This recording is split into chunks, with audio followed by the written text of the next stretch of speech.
अस्सलाम वालेकुम एवरीवन, मैं हूँ साइमा खान फ्रॉम मेलबर्न और मेरे साथ जो है आज गेस्ट हैं मिस्टर इम्तियाज़ वड़ाइच, जो मेरे साथ काफ़ी सारे प्रोग्राम कर चुके हैं। बहुत सीनियर जो है वो पॉलिटिकल एनालिस्ट हैं और बहुत सारे चैनल्स पे आते हैं, किसी भी इंट्रोडक्शन के मोहताज नहीं है। लेकिन हम इंट्रोडक्शन में तो आज टाइम ज़ाया नहीं कर रहे और ना तो आज हम पॉलिटिक्स पे बात कर रहे हैं। आज हम कैपिटल क्वेश्चन का प्रोग्राम लेके आए हैं, जो मेरा एक न्यू शो है और जिसमें हम आपसे सिर्फ 10 क्वेश्चंस करेंगे और बहुत सिंपल से सवाल करेंगे। तो आपके 10 क्वेश्चंस होंगे और उसके छोटे-छोटे 10 आंसर्स होंगे जो कि इम्तियाज साहब देने वाले हैं। अच्छा इम्तियाज साहब, आपने अर्तुगरुल ड्रामा देखा है?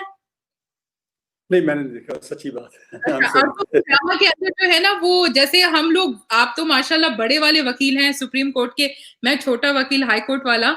तो आपने उसमें देखा है कि वहां पे ओथ लेते हैं कि मैं जो कहूंगा, सच के सिवा कुछ नहीं कहूंगा। तो आपने वो ओथ लेना है, लेकिन आपने ना अर्तुगरुल को फॉलो करना है, ऐसे दिल पे हाथ रखना है और ऐसे, मतलब हमारा एक स्लोगन है। लेकिन आपने बीच में अगर सच नहीं बोलना हो तो आप स्किप कर दें सवाल को, ठीक है? और बस ऐसे करके कहे मैं जो कहूंगा, सच के सिवा कुछ नहीं कहूंगा। जी बिल्कुल, जी जो भी बोलूंगा सच के सिवा कुछ नहीं बोलूंगा। गुड। ओके इम्तियाज साहब, पहला क्वेश्चन आपकी तरफ जा रहा है। पाकिस्तान में जो लोग रहते हैं वो ओवरसीज वालों के बारे में क्या सोचते हैं और क्या समझते हैं? 4 ऑप्शंस हैं, इसमें से आपने 2 चूज करने हैं। पहला ऑप्शन ये है कि पाकिस्तान में नौकरी नहीं मिली, कोई काम नहीं था, जाहिल थे इसलिए बाहर चले गए मुल्क के। This is option number 1। Option number 2 कि बाहर वालों के पास बहुत पैसा होता है। ऑप्शन नंबर 3, अच्छा हुआ पाकिस्तान से बाहर चले गए, पाकिस्तान में रखा किया है। ऑप्शन नंबर 4, खुद तो बाहर चले गए लेकिन जब हम बाहर आने का कहते हैं तो हमें मना करते हैं कि तुम मत आओ। पहली दो ऑप्शन है इसमें, ज्यादा इसमें आप कह लें कि अर्निंग का ही मसला है और जॉब का मसला है। और ज्यादातर जो हमारे यहाँ लोग सोचते हैं, जो हमारे ओवरसीज पाकिस्तानीज हैं, कि भी वो क्यों बाहर जाते हैं, तो उसमें एक अच्छी जॉब अपॉर्चुनिटी मिलती है या अर्निंग की होती है। और प्लस ये है कि वहाँ पे ज़ाहिर बात है अर्निंग बेहतर होती है एज कम्पेयर टू पाकिस्तान। तो ये लेकिन इमरान खान हमें कहता है ओवरसीज वाले पैसे भिजवाओ, रेमिटेंस भिजवाओ। इमरान खान को कौन बताए कि भाई यहाँ पे हमारा अपना घर चलाना बड़ा मुश्किल है, मतलब इतनी महंगाई और अब कोरोना और नौकरियां यहाँ पे खत्म है और वो कहते हैं कि जी पाकिस्तान पैसे भेजाओ। तो पहले इधर तो घर चला लें, फिर पाकिस्तान में भी पैसे भिजवा देंगे। लेकिन पता नहीं वहां के परसेप्शन लोगों का ऐसा है। इवन आप किसी रियल स्टेट एजेंट से बात करें, आप किसी भी बंदे से बात करें किसी काम के लिए, तो उसको लगता है कि यार इनके पास तो बड़े डॉलर पड़े हुए और मंगवा लो और लूट लो। और हाँ नहीं, बिल्कुल ऐसे ही। मैं गुजारिश करता हूँ कि मैं सऊदी अरब गया ना, हज के लिए गया मैं 2015 में, ठीक है। वहां जाके जब मैंने वहां की मौसम देखा, वहां के हालात देखे, तो बिलीव मी, मुझे पाकिस्तानियों पे और बाकी जो एक्सपेट्रियट्स वहां पे दूसरे मुल्कों से आए हुए थे, उनके ऊपर बड़ा मुझे आता था, तरस आता था एक तरह से, कि इन हालात को यहाँ पे आके मेहनत करते हैं और कमाते हैं, और पाकिस्तान के अंदर जो इनके अजीजों कार बैठे होते हैं उनसे बड़ी तोखे लगा के बैठे होते हैं। कोई गिफ्ट मांग रहा है, कोई पैसे मांग रहा है, कुछ मांग रहा है। तो ये आप दुरुस्त कह रहे हैं। बिल्कुल, सऊदी अरब में आप देख लें, मतलब कितना लेबर है हमारा। जी बिल्कुल। सेकंड क्वेश्चन आपकी तरफ। ये टीवी पे सीनियर एनालिस्ट अचानक से इस एज में एचआर का काम करके, लीगल का काम करके आने का क्या था? 3 ऑप्शन। नंबर 1, मशहूर होना चाहते थे कि भाई लोग मुझे जाने कि I am Imtiaz Waraich. And वो हम मैस्लो हायरार्की ऑफ नीड पढ़ते थे ना, कि आपकी बेसिक नीड पूरी हो जाए, आपकी सिक्योरिटी पूरी हो जाए, तो फिर आप सेल्फ एक्चुअलाइजेशन पे आ जाते थे। अब लोग मुझे जाने, ठीक है। तो पहला ये ऑप्शन है। नंबर 2 है पैसे कमाने के लिए, बिकॉज एवरीवन नोज कि मीडिया पे आजकल काफी पैसा है। और नंबर 3, आप समझते थे कि मेरे अंदर हिडन टैलेंट है और आपने कहा नहीं, अब मैं दिखाना चाहता हूँ कि मेरे अंदर क्या टैलेंट है और मैं क्या कर सकता हूँ। अच्छा, मैंने चूंकि हलफ उठाया कि मैं बिल्कुल सच बोलूंगा और सच ही बोल रहा हूँ। मैंने बिल्कुल रियली बाई चांस मैं मीडिया पे आया और मुझे एक प्रोग्राम के अंदर एक जो एंकर थे, जो मुझे किसी तरीके से थोड़ा सा जानते थे, उन्होंने एक बार मुझे इनवाइट किया उस प्रोग्राम में, और वो प्रोग्राम करंट अफेयर्स का ही था, पॉलिटिक्स के ऊपर ही था। तो उन्होंने कहा जी कि आप हमें टाइम दे, तो मैं वहां चला गया। वो पहला प्रोग्राम मैंने इस तरह से किया, और उसके बाद फिर चाल हो गई। इसमें जो अर्निंग है मेरा ख्याल है कि जितना मैं पहले थोड़ा बहुत कमा चुका था, जो गुजारा मेरा अच्छा हो रहा था, अल्लाह का शुक्र है, तो उसमें मुझे कोई इतनी ज्यादा जरूरत नहीं थी बारह, और ना ही रेपुटेशन की इतनी खास थ्रस्ट थी मेरे अंदर। होती है लोगों के अंदर, थोड़ी सी होनी भी चाहिए, लेकिन ये है कि मेरा ख्याल है कि ये बाई चांस में आया उसके अंदर, बाई अपॉर्चुनिटी बनी तो मैं आ गया। ओके। अगला मेरा सवाल है इम्तियाज साहब आपकी तरफ कि पाकिस्तान को कोई एक बात ऐसी बताएं कि जो दूसरे मुल्कों से सीखनी चाहिए, एक बात। देखिए, पहली चीज है जो कि इंटेग्रिटी। मैं आमतौर पर कहा करता हूं कि number 1 thing integrity, number 2 integrity, number 3 integrity and number 4 फिर कोई और चीज है। अगर सिर्फ इंटेग्रिटी आ जाए अवाम के अंदर, इंटेग्रिटी आ जाए हमारे पॉलिटिशियन के अंदर, इंटेग्रिटी आ जाए हमारे ब्यूरोक्रेट्स के अंदर, तो मैं आपको बताऊं कि पाकिस्तान एक ऐसा मुल्क है जो फुल ऑफ अपॉर्चुनिटीज है और ये बड़ी जल्दी तरक्की के मनाजिल तय कर सकता है। तो मैं एक ही ये कहना चाह रहा हूँ कि इंटेग्रिटी पैदा की जाए हर सतह पे। बिल्कुल। गाजर का हलवा या गुलाब जामुन? गाजर का हलवा। और आजकल तो पाकिस्तान में सर्दियां आई हुई हैं, मतलब सर्दी चल रही है। अच्छा, ये बताएं कि पाकिस्तान में सबसे ज्यादा मीमीज किस पॉलिटिशियन पे बनी है और क्यों? सबसे ज्यादा कायम अली शाह साहब पे। कायम अली शाह पे बनी? अच्छा। हाँ, कायम अली शाह साहब से काफी उनके अपना लतीफे भी हैं उसके ऊपर, इस तरह की चीजें आती हैं, वो कही जाती है, आपने देखा मतलब उनके एज के हवाले से, क्योंकि एज उनकी ज्यादा है, सीनियर है ना। इसके अलावा जरदारी साहब। अच्छा, जरदारी में बनी है। अच्छा, मेरा तो ख्याल तीसरे नंबर पे है नवाज शरीफ साहब। अच्छा, नवाज शरीफ। और इनके बारे में क्या ख्याल है आपका? नवाज शरीफ साहब जो हैं, उनके बारे में क्या ख्याल है आपका? आप स्क्रीन पे देख सकते हैं। नवाज शरीफ साहब नहीं, को थोड़ा प्रॉब्लम आ गया। फवाद चौधरी जो है नॉट इंटेलिजेंट पर्सन। नो, मिमीज की बात हो रही है, इंटेलिजेंट की बात नहीं हो रही। मिमीज किस पे ज्यादा बनी? इनके ऊपर काफी बनी। जब कोई खास तौर पर चले गए थे अपने साइंस एंड टेक्नोलॉजी में, तो आपको पता है डेली के बेसिस पे 5-5 मिमीज आती थी फवाद चौधरी की, जिसमें वो देख रहे हैं कभी क्या कर रहे हैं। बिल्कुल सही। असल में मैंने जो पहले रेटिंग दी मैंने की बड़े लीडर्स के हवाले से ना, बिल्कुल, कि जिसपे मैं उस एंगल से की। अगर मतलब ये चुच्चा मुन्ना छोटा पांडा नीचे अगर आए तो फिर तो डॉक्टर फिरदौस आशिक अवान भी आ जाती है उसके अंदर। आप सही बात है, कई ऐसे हैं जो आ जाते हैं उसके अंदर। हाँ, तो फवाद साहब, आप इम्तियाज साहब कहना चाह रहे हैं कि यू आर छोटा panda, you are not a big leader. Okay. अगला सवाल ये है कि आप एक गाड़ी पे जा रहे हैं और बहुत ज्यादा गर्मी है, 45 डिग्री का टेम्परेचर है, रेगिस्तानी इलाका है, और वहां पे आपको अपने प्यारे से 3 लीडर नजर आते हैं, जिसमें है अल्ताफ हुसैन, जरदारी और नवाज शरीफ, और आप एक ही बंदे को अपनी गाड़ी में लिफ्ट दे सकते हैं, तो आप किसकी हेल्प करेंगे? मैं वैसे मुश्किल हालात में कोशिश करूंगा सबकी हेल्प करूं, ठीक है ना। मुश्किल के वक्त के चाहे कोई भी हो, सबसे पहले वो इंसान है ना। बिल्कुल। तो बीइंग इंसान, तो ये तीनों मेरे लिए मोहतरम है, ठीक है ना। अब भी बाकी रहा सवाल कि उनका दुनिया के अंदर रोल क्या रहा है या क्या कर रहे हैं, ये एक सेकेंडरी थिंग है।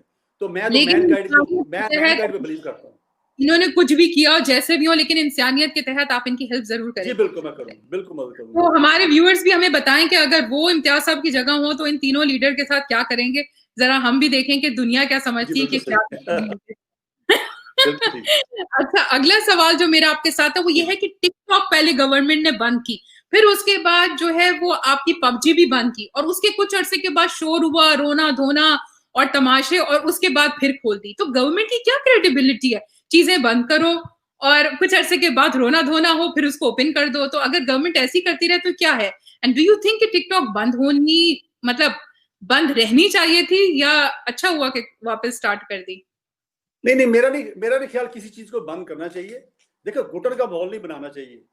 Let people decide. देखे ना, जो अभी हम जिस एवोल्यूशन स्टेज पे जा रहे हैं ना, हमारा मुल्क खास और पाकिस्तान जो है, इसमें इनको लिबर्टी दें। जैसे बहुत सारे चैनल खुल गया, टीवी चैनल पहले एक होता था, तो अब आस्ते आस्ते लोगों ने रेट करना शुरू कर दिया, कौन सा चैनल ज्यादा आप कह ले रिलायबल है, जिसको देखा जाए, तो लोगों को डिसाइड करने दें, बंद नहीं करना चाहिए बात। और देखिए, जैसे ऑस्ट्रेलिया है, हर चीज में यहाँ पे हर चीज अवेलेबल है, लेकिन एज की रिस्ट्रिक्शन है।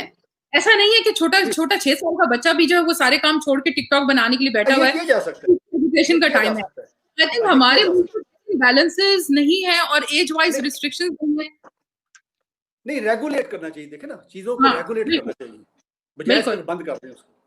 बिल्कुल। ओके जी, अगला सवाल आपकी तरफ से आता है कि कौन सी ऐसी कंट्री है जो थोड़ी सी फसादी है और उसके 2 मुंह हैं, यानी कि अपना रंग बदलती रहती है, ठीक है? तो नंबर 1 के ऊपर आता है सऊदी अरब, नंबर 2 के ऊपर आता है यूएसए, नंबर 3 के ऊपर आता है इंडिया, और नंबर 4 पे आता है ऑल ऑफ द अबव। वैसे मैं भी ऑल ऑफ द अबव। मैं सऊदी अरब के साथ एग्री नहीं कर रहा, लेकिन इसके अलावा जो दोनों हैं, इंडिया है या यूएसए है, यूएसए तो हमेशा डबल पॉलिसी रही ना उनकी, हमेशा वो हमेशा हमेशा आपने देखा होगा कि सेकंड लाइन को ना कोई चीज सामने रखते हैं किसी कंट्री को, एक को अपना हलीफ कह देते हैं, दूसरों को कहते हैं तुम स्ट्रेटेजिक पार्टनर हो, ठीक है ना, हाँ, तो दोनों को सही वो यूज करते हैं। अच्छा, ये चीज जो है ये, अच्छा इंडिया जो है वो भी इस लिहाज से अपने वो देखता है, कभी आप देखा कि सोवियत यूनियन के साथ बड़े अच्छे तल्लुकात थे उसके, उसके बाद आप फिर वो अमेरिका के साथ बड़े अच्छे तल्लुकात जा रहे हैं उसके अंदर, ठीक है ना। तो दूसरे नंबर पे हुआ। अलबत्ता सऊदी अरब के बारे में मेरा ओपिनियन ये नहीं है, उसमें उनकी पॉलिसी के अंदर यकसुई है, अगर हमें समझ ना आए तो अलग बात है। ओके ओके, यहाँ थोड़ा सा मेरा व्यू अलग है, लेकिन प्रोग्राम जरा अलग है, आपके ऊपर है। अच्छा, अगला मेरा सवाल ये है कि पाकिस्तान की सबसे खूबसूरत जगह आपको कौन सी लगती है? सच्ची बात बताऊं, इस्लामाबाद। अच्छा, ये क्या मतलब, जहाँ रहते हैं वो तो, जैसे मैं भी कराची की, तो मैं बोलूँ कराची अच्छा लगता है थोड़ा सा, मतलब इतना खूबसूरत हमारा नॉर्दर्न। मैं वजह बताता हूँ। देखिए बात ये है, खूबसूरती सिर्फ देखने वाली खूबसूरती नहीं होती, वहाँ का इंफ्रास्ट्रक्चर, वहाँ पे जो सहूलतें आपको अवेलेबल हैं, ये सारी चीजें हैं ना। आप नॉर्दर्न एरिया में चले गए हैं, किसी फार फ्लंग एरिया में बड़ा अच्छा मौसम है, ग्रीनरी है, लॉफ्टी ट्रीज हैं, वहाँ पे फ्लावर्स हैं और परिंदे हैं बड़े खूबसूरत, लेकिन आपको गर्म पानी अवेलेबल नहीं है इस्तेमाल करने के लिए, आपको का जो कमरा है वो उसका टेम्परेचर आपके कंट्रोल में नहीं है और सर्दी आपको लग रही है, ठीक है, बाहर महफूज नहीं है, लॉ एंड ऑर्डर सिचुएशन है, क्राइम्स हैं, तो उस खूबसूरती को क्या करना आपने। देखिए मैं चूंकि बाई चॉइस, आपको याद, आप तो मुझे चूंकि अच्छी तरह जानते हैं, मैं इस्लामाबाद शिफ्ट हुआ था, मैं खुद, वरना तो आई बिलोंग टू लाहौर ना, तो मैं जो है इस्लामाबाद शिफ्ट हुआ, उससे पहले मैं कराची भी रहा कुछ अर्सा, तो ये मैं बाई चॉइस आया और मेरी पसंदीदगी की वजह से, चूंकि मुझे शहर पसंद था, आबो हवा के लिहाज से। नॉर्दर्न एरियाज में या खूबसूरत जगह पे, जैसे मेरी फेवरेट प्लेस कर्दू है, अगर ऐसी जगहों के ऊपर आपका इंफ्रास्ट्रक्चर खड़ी हो जाए, बिल्डिंग बन जाए और सारी सहूलतें आ जाएं, तो वो एडवेंचर और नेचर का कॉन्सेप्ट क्या रहेगा। और मेरे हिसाब से मैं जितनी दफा कर्दू गई हूँ, मुझे तो कोई लॉ एंड ऑर्डर प्रॉब्लम नहीं नजर आया, मुझे तो फकीर भी नजर नहीं आया, मुझे तो वहां भी नजर नहीं आया। अच्छी बात है कि वो वहां पे मुझे नजर नहीं आया, तो मतलब फिर वो नेचर का क्या रहेगा। मैं गुजारिश करता हूँ, नहीं इस्लामाबाद को अगर आप उस नजर से देखें ना, नेचर के लिहाज से, आप इसका जो मार्गरा हिल्स हैं बड़े खूबसूरत हैं, आप गई होगी वहां पे, जो उनका जो दामने को है और उसके ऊपर जो पहाड़ रेस्टोरेंट है, आपने खाना मिनाज में खाया होगा, मिनाज नाम है उनका, तो मेरा मकसद कहने, क्या नाम था, सॉरी मैं नाम भूल रहा था, मिनाल। तो मिनाल में अगर आप गए होंगे और शाम को अगर आपने रात का खाना वहां पे खाया है और जो व्यू वहां पे नजर आता है, तो मेन चीज पता क्या है कि इस्लामाबाद को इसलिए मैं रेट कर रहा हूँ क्योंकि इसका एक तो मौसम बड़ा मॉडरेट है, दरमियान मुनासिब मौसम है, प्लस ये कैपिटल है, यहाँ पे आपको गवर्नमेंट में अगर कुछ सपोर्ट चाहिए, गवर्नमेंट के बड़े अदारे भी इधर मौजूद है, अफसर भी इधर मौजूद है, गवर्नमेंट भी इधर मौजूद है, ठीक है, तो रोड इंफ्रास्ट्रक्चर बड़ा अच्छा है, प्लान सिटी बना हुआ है, पोल्यूशन उतनी नहीं है बाकी शहरों की निस्बत, तो ये इसलिए आपसे इसको मैं जरा ज्यादा वो रेटिंग हम जैसे लोग जो कि रात के राही होते हैं और 12-12 बजे बाहर निकलते हैं और 1-1 बजे जाके खाना खाते हैं, तो हमारे लिए तो जो है ना टोटल, मतलब हम इस्लामाबाद को डेड सिटी ही बोलते हैं। दिन में चले जाओ ठीक है, शाम को वापस आ जाओ, रात को नहीं रुकना। तो नहीं अब मैंने सुना चेंज हो गया, मैं आपको बताऊं, चेंज हो गया, काफी चेंज हो गया, अब काफी चेंज हो गया, अब रात की एक्टिविटी बड़ी होती है और सोशलाइजिंग बड़ी है, फंक्शन बड़े पहले घरों को बुलाते थे रात को, तो पार्टी के लिए अब फूड स्ट्रीट्स बनी हुई है, फूड स्ट्रीट्स बनी है, अच्छे रेस्टोरेंट्स हैं और लोग मतलब आप सुबह के आके यहाँ पे रह रहे हैं, इंटरनेशनल सिटी है इस वक्त ना, तो चले जी, आज कैपिटल सिटी इस्लामाबाद को प्रमोट कर लिया, अगर किसी को शिफ्ट होना हो इस्लामाबाद, आपको पता चल गया कितने फायदे हैं। इम्तियाज साहब, लास्ट सवाल ये है कि जियो और जीने दो, ये सेंटेंस आप किसको डेडिकेट करेंगे, जिस पे आपको लगता है ये सबसे ज्यादा सूट करता है। ये कोई भी हो सकता है, आपके घर में भी, मतलब आपकी बेगम भी हो सकती है, और इसके अलावा बाहर भी कोई भी हो सकता है, पॉलिटिशियन भी हो सकता है। तो जियो और जीने दो, ये किसके ऊपर, किसको आप डेडिकेट करेंगे ये लाइन? देखिए, इसमें मैं ये समझता हूँ कि पाकिस्तान के अंदर हर कई शख्सियात इसमें आई हैं, जिसमें अब्दुस्तार ईदी साहब का नाम लेना चाहिए, जो दुनिया से चले गए हैं। फिर एक मलिक मिराज खालिद साबिक वज़ीर-ए-आज़म पाकिस्तान है, जो केक टेक प्राइम मिनिस्टर बने थे। वो भी इसी तरह के मॉडरेट थे और प्रेजुडिस नहीं थे, और उनकी जो लाइफ है वो सबके सामने है। इसी तरह पाकिस्तान के अंदर आप मोहम्मद खान जुनीजो थे प्राइम मिनिस्टर ऑफ पाकिस्तान। आपने देखा होगा उनका भी जितना टेन्योर थोड़ा सा रहा, हालांकि मार्शल लॉ के दौर में थे वो, लेकिन उनको अभी तक उनके ऊपर ना तो कोई किसी ने कोई इल्जाम लगाया है, ना करप्शन का इल्जाम, ना किसी प्रेजुडिस होने का, ना ही उन्होंने किसी को। आपने देखा होगा कि बेनज़ीर भुट्टो साहबा उनके दौर में पाकिस्तान वापस आई थी, हालांकि जनरल ज़िया उस वक्त मौजूद थे प्रेसिडेंट। तो वो शख्सियत भी उनसे मुतासर हूँ। उससे पहले जो हमारे बाबा कौम जो हैं हज़रत कायद मोहम्मद अली जिन्ना, जो कि मेरा ख्याल है कि इन सब में से ग्रेट हैं। और अगर हम ओवरऑल देखें तो मोहम्मद सल्लल्लाहु अलैहि वसल्लम जो हमारे हीरो भी हैं, जो हमारे लीडर भी हैं, जो हमारे हर मतलब वो एक ऐसी शख्सियत है, आप दुनिया की किसी भी कामयाब शख्सियत को उठा के देख लें। इसमें थोड़ा मैं बोलना चाहूंगा, इजाजत देंगे, उसमें कोई ना कोई उनके अंदर शॉर्ट कमिंग नजर आती है किसी ना किसी शख्सियत में, चाहे नेल्सन मंडेला को ले लें, चाहे हजरत कायदम को ले लें, कहीं ना कहीं कोई ना कोई उनकी कोई थोड़ी बहुत फेलियर कह लें, चाहे डोमेस्टिक हो या कुछ हो। मोहम्मद सल्लल्लाहु अलैहि वसल्लम एक ऐसी शख्सियत, 1500 साल तकरीबन हो गया उनको इस दुनिया से गए हुए, ठीक है, ज़ाहिरी तौर पर यहाँ से जा चुके हैं। उनको एज हस्बैंड, उनको एज बेटा, उनको एज दोस्त, उनको एज रूलर, उनको एज उस्ताद, उनको एज मुअल्लिम, उनको एज खतीब, उनको एज आलिम, उनको एज आप कह लें कि किसी भी सूरत में आप देखिए कहीं भी उनके ऊपर कोई ऐसी चीज नजर नहीं आती कि जहां कमी रही हो। तो नंबर 1 मैं उनको कह रहा हूँ, उसके बाद फिर मैंने बताया कायदे हैं, फिर बाकी शख्सियत का मैंने जिक्र कर दिया। बिल्कुल से गैप देते थे, मत जैसे आजकल के लोग हैं कि मैं तो कहती हूँ कि फतवे हम खुद ही दे देते हैं कि कौन जन्नत में जाएगा, कौन दोज़ख में जाएगा। अभी हम ये प्रोग्राम करेंगे तो आधे लोग देंगे कि ये साइमा मेलबर्न में जो बैठी है तो ये है, ये फलाना है, तो ये इस तरह से होगी, ये इम्तियाज सब ऐसे हैं। तो हम लोग इतने माशाल्लाह आगे निकल गए हैं, जो काम है वो हमने अपने हाथ में ले लिया और हम डिसाइड कर रहे हैं कि क्या होने वाला है। तो ये आई थिंक हमारे, और अगर आप पूछें उनमें से कि कितने लोगों ने कुरान पाक की तफसीर पढ़ी है, और जब आप उनसे बहस के ऊपर आए तो और आप जब उनकी नॉलेज देखें तो वो बिल्कुल भी नहीं आपको नजर आती। और बस बल्कि मैं तो एक दिन एक फेसबुक पे साहब से ये कह रही थी कि हजूर पाक सल्लल्लाहु अलैहि वसल्लम के ऊपर अगर कोई, हमें डेफिनेटली इस्लाम को प्रोटेक्ट करना है, हमें हजूर पाक के नाम को प्रोटेक्ट करना है क्योंकि हम उसके कस्टोडियन हैं। लेकिन जब इस तरह की कोई बात आती है तो हम जज्बाती होकर सोशल मीडिया पे आ जाते हैं। लेकिन जब उन्होंने जो चीजें कही हैं और जो उन्होंने जिस तरह से जिंदगी गुजारने के बारे में कहा, हकूकुल इबाद के बारे में, जब उसकी बारी आती है तो हम कहाँ चले जाते हैं, तब हम सारी चीजों में इन्वॉल्व हो जाते हैं। मैं इस पे 2 बातें सिर्फ करना आपकी इजाजत चाहूंगा।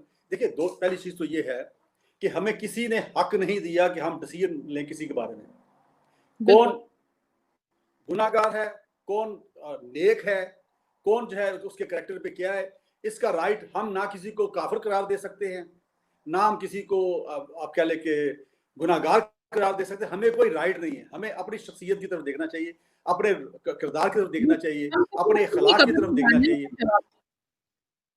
तो ये इसके ऊपर बल्कि मेरी एक वीडियो बड़ी पड़ी हुई, अगर कोई देखना चाहेगा तो YouTube के मेरे चैनल पे ये वीडियो है जिसके ऊपर कैरेक्टर बिल्डिंग है, और इसके अलावा आप कह लें कि प्रेजुडिस जो हमारी होती है ना, प्रोपेगेंडा करते हैं, उसके ऊपर है। तो मकसद कहने का कि हमें अपने आप को अगर हम ठीक कर ले ना, वो कहते हैं ना अल्लाह की माने, अल्लाह को मानते हैं, अल्लाह को हम मानते हैं, लेकिन अल्लाह की माने यानी अल्लाह ताला ने क्या फरमाया और नबी पाक के जरिए उन्होंने क्या हम तक पहुंचाया पैगाम, जिंदगी बहुत आसान हो जाए। हम मानना शुरू कर दें तो सब मामला ठीक हो जाता है। जी बिल्कुल सही। थैंक यू इम्तियाज साहब। सोचा था कि लेकिन फिर भी थोड़ा सा लंबा हो गया, होपफुली हमारी ऑडियंस ने एंजॉय किया होगा ये हमारे 10 मजेदार क्वेश्चंस, और इम्तियाज साहब ने हमें उसके जवाब दिए। इम्तियाज साहब थैंक यू हमें ज्वाइन करने का, और फिर इंशाल्लाह मिलते हैं नेक्स्ट शो के अंदर जो हमारा पॉलिटिक्स का चलता है। जी बहुत शुक्रिया, थैंक यू, अल्लाह हाफिज, अपना ख्याल रखिएगा। जी आप भी, अल्लाह हाफिज।